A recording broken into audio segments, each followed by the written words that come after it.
This is wonderful, wonderful. I had hoped to achieve some level of clarity, and I believe we are on that road. Okay. So, every time Ann Coulter attends a CPAC conference, every time she's invited on by a Republican politician, and then you wonder why Latinos and Mexicans might not vote for Republicans or conservatives, as she repeats over and over again, about a dozen times so far, you people come from a peasant culture. You know, when you're peasant maids and all the things. I didn't say that. You didn't say peasant culture? Is that right? I think some people have their iPhones out. I didn't say you people come from a. Oh, she didn't say you people. She didn't say you people. She said you peasants. If it's the same, if you're like paraphrasing accurately, if it's the same, just use my words. Okay. Believe me, your words are now all over the internet. No, it's not. So now you have lamented, even though you claim it's liberals who say Browning, never once said by any liberal. I've seen you quoted 3 times. I have seen you quoted at least 3 times lamenting the Browning of America. How would you like to unbrown us? Would you kick some brown folks in the country out?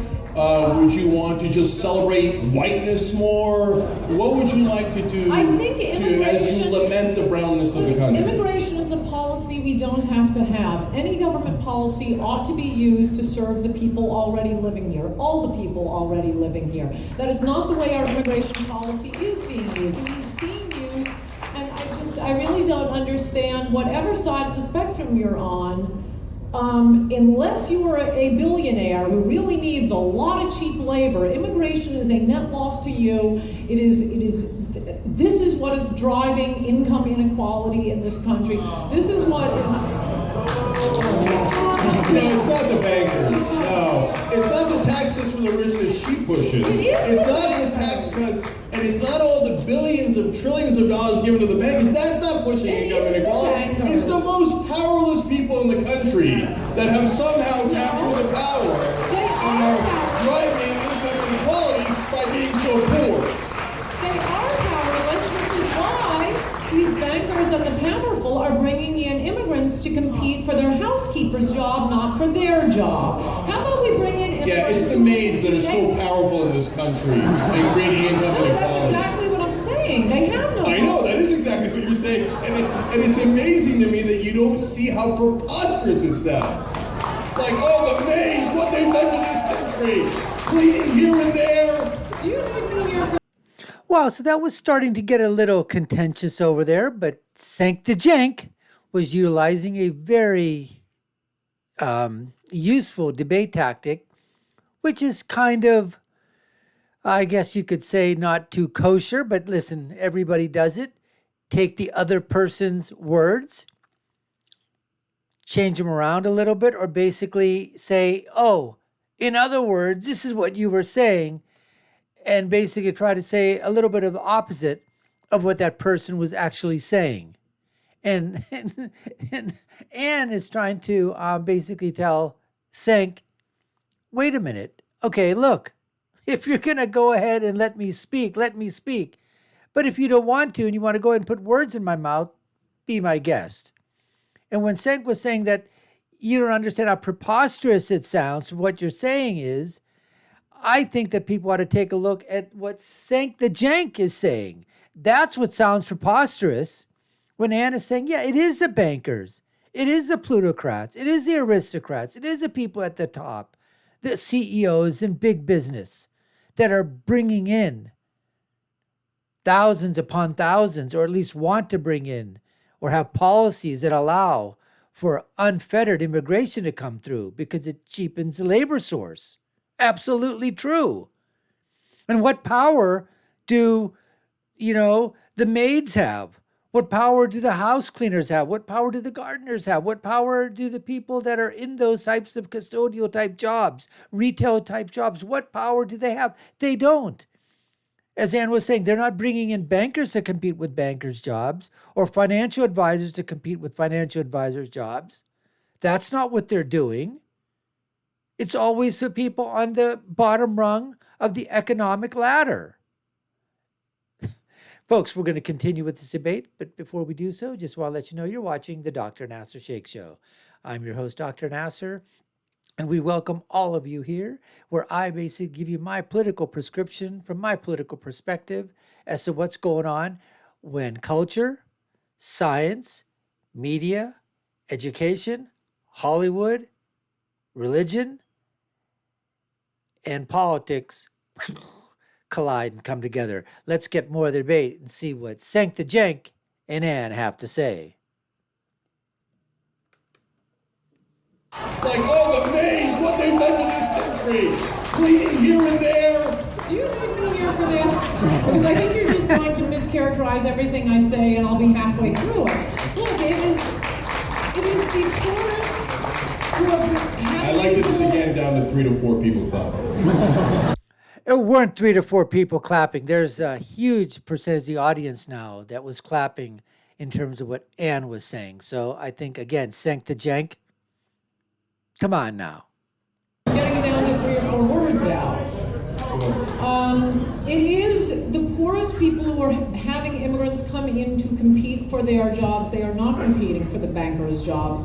They are making sure that the bankers have very cheap nannies, maids, pool boys, drivers. Meanwhile, all jobs are being outsourced so that the rich can become even richer.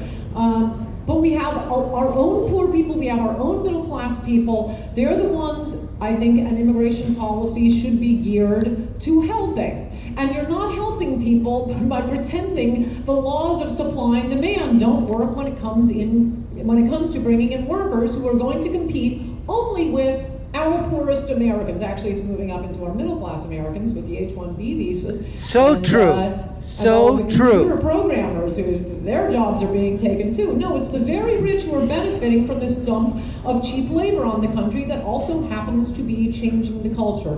And their maids aren't living in their neighborhoods. Okay. You know, they're coming in from the suburbs. They're not seeing what's happening, how the country is changing, and how people are suffering. I say we have an immigration moratorium until our unemployment rate is 0. When it's 0, then we can bring in more workers to compete with America.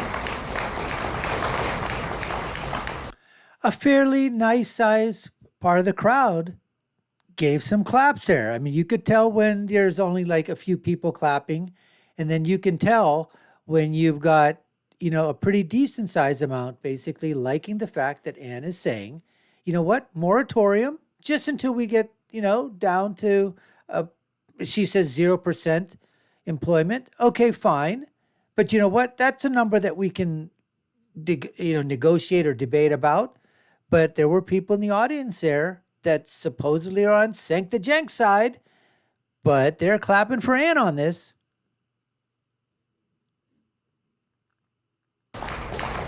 In other words, fight amongst yourselves while Ann and the Republicans push for more tax cuts for the same people creating income inequality. I think I'm perfectly capable of speaking for myself, and instead of eventually letting me answer, and then saying, in other words, you people suck is what she's saying. I think they heard what I said. I know that. I love it. Yeah. I couldn't possibly do more damage to you than you. There was Cenk being a little bit sarcastic, saying, I couldn't possibly be doing more damage to you, than you. I mean, that's good. You then have to mischaracterize it in other words. Do you want tax cuts for the rich? Then speak for yourself. No, speak for yourself. Do you want tax cuts for the rich? Do you want tax cuts for the rich? Do you want tax cuts for the rich? Do you want further tax cuts? No, I love Trump's tax plan. And where's Hillary? Where's Chuck Schumer? She's been sitting on the finance committee. True. Good question to ask. He's showing how both political parties are controlled by the plutocrats, and that no one has come forward all this time to say George Soros and Warren Buffett should pay as much as the middle class does.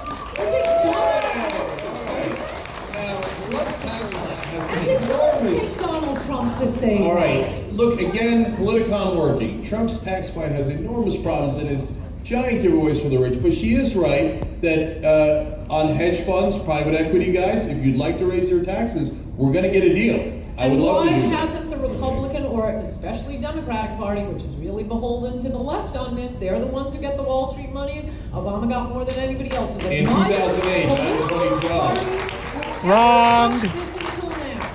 Okay, so look, I'll tell you why. It's legalized bribery. It's money in politics. And no one takes, and the Democrats are definitely guilty. You're not going to get me to defend a Democrat on that. But the Republicans, if you haven't noticed, the Republican Party is 99% bought and sold by billionaires and corporations. Not Donald Trump. Okay, all right. Okay, you're right. So I know we want to go to Q&A. We're running on a short on topic. You mentioned women before, and that you don't like to mention women's issues. But I just did want to ask one quick question on that, since you did mention it. You say if we took away women's right to vote, we'd never have to worry about another Democratic president. Actually, you said Democrat president. It's kind of a pipe dream. It's a personal fantasy of mine. Yeah. So you would like to take women's right to vote away from them, including your own?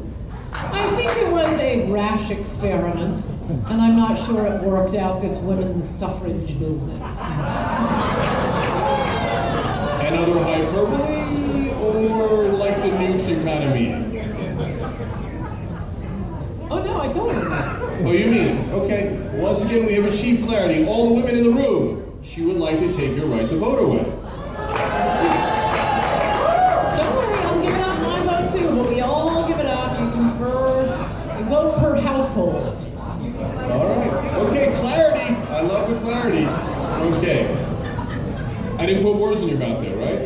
Next question. All right, great. So there was some verbal sparring there. Cenk trying to do his thing that he does and fighting back, being bombastic as always, giving Cenk, basically more fodder to continue what he does. But I think she sort of knew that. And then, sparring, verbal jabbing back and forth, making sure that her point was then, I guess, with Cenk renegotiated to the fact that, hey, if you're going to say things about me, then at least, let me say what I want to say instead of you saying in other words and going from there. So, pretty good. Cenk got to do what he gets to do and got to do what she wants to do. Anyways, we thank you for taking the time to watch. You've been watching the Dr. Nasir Shaikh Show. I've been your host, Dr. Nasir. If you haven't done so already, subscribe to the channel, like, share, and follow. You know what to do. Check out our video links above and below. And I'll leave you with my final thought, which is, when you're right, you're right. And when you're left, you're wrong. Until next time, folks, take care and stay safe.